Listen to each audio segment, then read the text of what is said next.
So we've had a problem with our Whirlpool Gold Microwave. It's about 7 or 8 years old. My wife was cooking some oatmeal. She shut the door, was cooking the oatmeal. When she went to press the button got stuck in and the door wouldn't open. So we had to take this whole mechanism apart, and I'm going to show you how to fix the problem where the button goes bad and you can't open the microwave door. Okay, so ours is obviously built in, and we've already had it off. There were 4 screws that we've taken off, and the cover comes off, and it exposes the microwave like that. So this is a built-in. It has 3 little screws down here, which held it to the cabinet.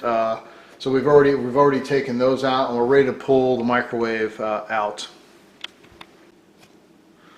So we've got the screws out, we've got the bezel off, we've got the cord unplugged in the back, and we're going to go ahead and stop the camera, and 2 of us are going to pick up the microwave and we're going to set it over on the counter. Okay, this microwave, since it was built in, had this little ductwork coming around the side, and what it does, there's a vent here and it brings it up, and I guess it sends it out in the cabinet. I'm a little out of sequence here because I've already taken this part of this microwave in order to fix it. But some of you, if you have a built-in microwave, might have this little contraption on here, and there's a screw right here I need to take out to go ahead and take this this mechanism off. It's up. Okay, now that we have the microwave out, we've set it on some moving pads so we don't damage the countertop. And I've got a special bit here. I don't know if you can see it on camera. I'll try to get you a better picture. But essentially, someone told me on the internet it's a Torx 20. And it's got a little dimple in the middle. So these screws are special here to stop anybody from getting in the side of the microwave. There's some very large capacitors in there that could give you a shock. So I've got my little power driver here, and we're ready to take away the screws. There's some on the back here, so I'll go ahead and do that.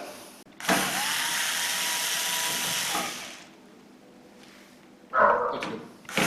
Okay, we've got our silver safety screws out. We've got our 2 black screws, our ductwork off. We're going to go ahead and pop the cover off so it kind of spreads the sides here a little bit. Kind of wiggle it up a little bit, and it'll come right back for you.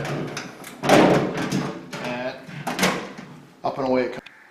So we have the cover off the microwave, and I'm looking at, if you're looking at the front of the microwave, I'm looking at the right side. Now, down here on the bottom, hopefully I can get a good shot of it. There's this little white piece here. It has this little bar on it. This is the mechanism. When you press the front button, you see it lift up. What it does is it releases a little micro switch here and also lifts the latch mechanism up. So one more time, you press the button, it pivots up, it releases the micro switch and also mechanically kicks the door loose so the door will open. And this is the part that's broken and I'll have to replace. So this is the part we're going to be replacing. I've improvised a fix on this one so I could get through the weekend while I waited for some parts, and I'll show that to you. But here's the new one, and I'll show you how to take this one out first. Again, this one has been partially fixed just so I could get through the weekend, and I'll show you where it's failed.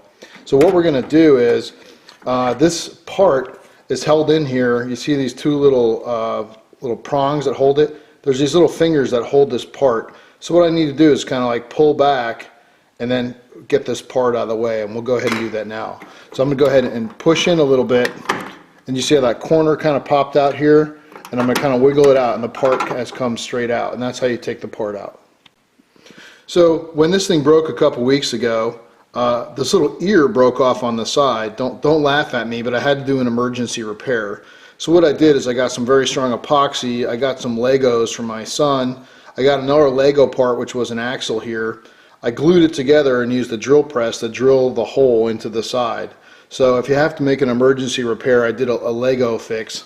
Kind of I guess, shame on Whirlpool. But, you know, I went ahead and glued it in, drilled the hole, stuck the little axle in, and it worked fine for actually a couple of weeks. But I'm going to go ahead and put the factory part back in and stick this in now. So remember I said this bar has got to go past that little micro switch. So hopefully we'll catch this on camera. I'm going to go ahead and slide it in. I'm going to go ahead and slide it in first. And then I'm going to put the far ear in the little slot. It's probably hard to see. And then I'm going to go ahead and press it in a little bit till it pops in. And that's essentially the whole replacement of the part. Now this mechanism is ready to go.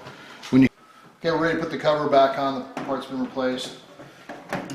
You know, you might have to jostle it around a little bit. Get the sides in, kind of push it forward and get it in. So.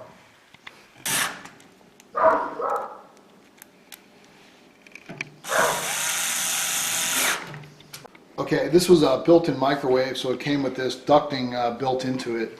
So one of the black screws, notice is very close to the front of the microwave. All the louvers on the front here get ducted up through here and out the front. So I'm just going to go ahead, I lined it all up, I got my screw ready to go, and I'm just going to go ahead and screw it in. Good. Okay, last screw to put in, and we're ready to put it back in. Black screw, it's in the right hand side. It's Phillips head screw. Snug it up, right? You're not holding the propeller on the Titanic. Snug it up.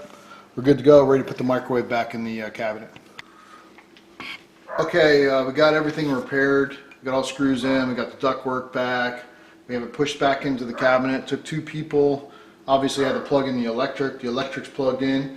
We've lined it up left and right, and we're ready to go ahead and put the screws back in the cabinet. I've got my trusty little plastic bag which had my screws in it so I don't use the wrong screws in the wrong place. And we're going to go ahead and attach the microwave back to the cabinets. 3 screws. Okay, ready to put the bezel back on. It just fits around it. Got a little bag with our 4 little screws in it, and as you can imagine, we're just going to go ahead and sink the screws. There you go, folks. Completed video on how to replace the door latch of a Whirlpool Gold Microwave oven. I hope the video was helpful for you and hope it saved you some money.